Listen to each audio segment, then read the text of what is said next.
எங்க சுகம் இருக்கிறது? பெனியோல்ல தான் சுகம் இருக்கிறது. பெனியோலுக்கு வரணும்னா யாபோக்கு வழியா தான் வரணும். யாபோக்குன்ற இடம் தேவன் நம்மளை சந்தித்து மாயமாலங்களை நீக்குகிற இடம். தேவனுக்கு விருப்பமில்லாத காரியங்களை ஆண்டவர் முற்றுப்புள்ளி போடுகிற இடம். இனி பழைய ஓட்டம் இல்ல, இனி பழைய மாயமாலங்கள் அல்ல.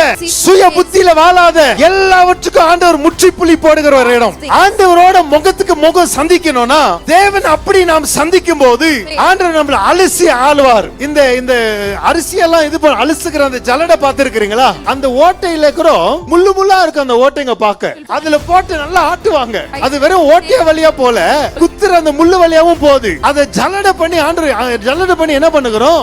சுத்திகரிக்கிறோம். வெறும் ஜலடை பண்ணி அப்படியே வடிச்சிடுறோமா? தண்ணியில போட்டு அரிசியை கழுவுறோம். அப்படிதான் ஆண்டவர் நம்மள என்ன பண்றாருங்க?